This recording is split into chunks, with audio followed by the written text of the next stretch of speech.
Hello, knowledge seekers. Welcome back to the Knowledge Emporium. Today, we're diving into the fascinating and complex world of campaign finance in the US presidential election. Let's explore the role of campaign cash and how it influences the race to the White House. In the US, election campaigns cost billions of dollars. The money comes mainly from billionaires and business leaders hoping to gain influence. But does the candidate who raises the most money always win? There is most probably no other political office in the world that requires so deep a pocket to win than that of the President of the United States. During their 2020 campaigns, then-incumbent President Donald Trump and his challenger Joe Biden spent a combined $5.7 billion to win over the hearts and minds of voters. A new record for a US presidential election, according to Open Secrets, a US non-profit which tracks and monitors campaign finance and lobbying. This year's presidential campaigns are seemingly running just as smoothly when it comes to funds. Vice President Kamala Harris, the Democratic Party's candidate, reportedly received $310 million in donations in July alone. In the same month, Republican Party candidate and former US President Donald Trump claimed to have received about $138 million in contributions. The huge sums are raised not only through donations from countless small donors, but mainly from the super rich and corporate America. It's no secret that those donating to fundraising campaigns often hope to foster their own goals with their contributions. LinkedIn co-founder and Microsoft board member Reid Hoffman made a $7 million contribution to the Democratic campaign, expressing his hope that Harris would replace the head of the US Federal Trade Commission, Lina Khan. Trump, meanwhile, has received political and financial backing from big donors, including Timothy Mellon, scion of the Pittsburgh banking family, who has put $50 million behind Trump. Tech investor David Sacks and Tesla CEO Elon Musk are also backing Trump.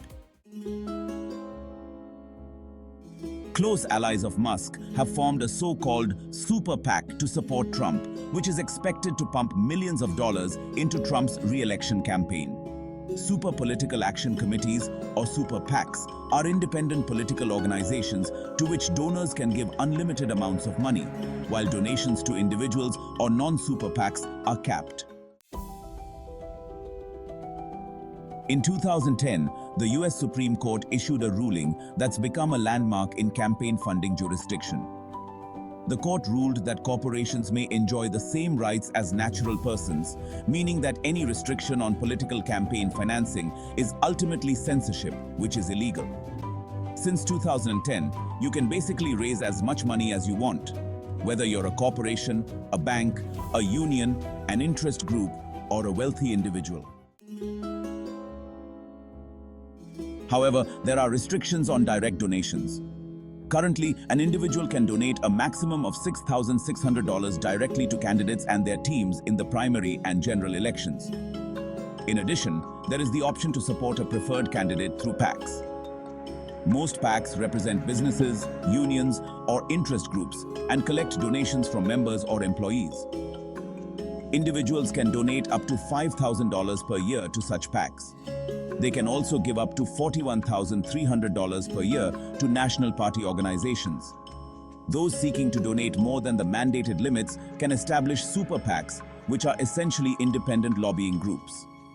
The condition is that their advertising must not be directly coordinated with the candidates' campaigns. This condition is officially monitored by the Federal Election Commission. But experts say that the coordination ban can be circumvented through dozens of loopholes. According to Open Secrets, during the current campaigns for US President, some 2,257 super PACs have already been formed. They've collected a combined $2 billion in donations, of which some $700 million have already been spent. But does campaign money wield influence? Experts point out that research has shown that donations actually have little effect in US presidential campaigns.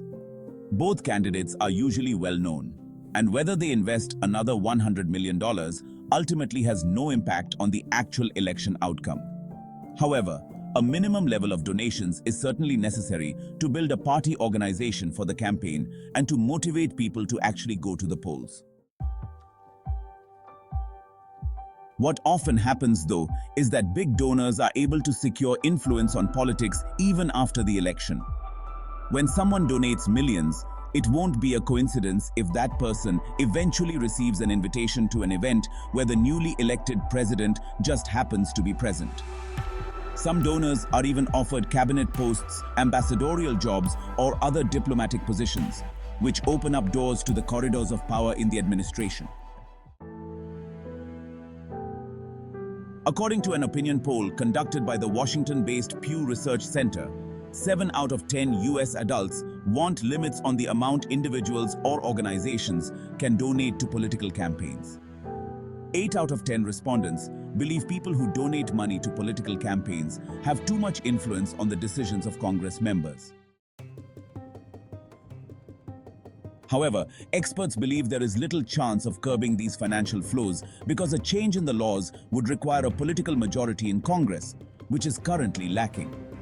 After all, one reason why US campaigns are so expensive is that unlike those in other countries, they cannot rely on public campaign financing. Additionally, the entire party apparatus has to be rebuilt for each presidential election.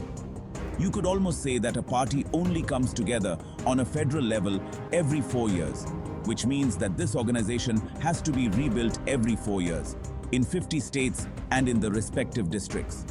And finally, in a media-driven country like the US, where most of the big networks are in private hands, running nationwide campaigns costs a lot of money. And there you have it, the role of campaign cash in the US presidential election. If you found this video informative, don't forget to like, share, and subscribe for more from the Knowledge Emporium. Stay curious, and we'll see you next time.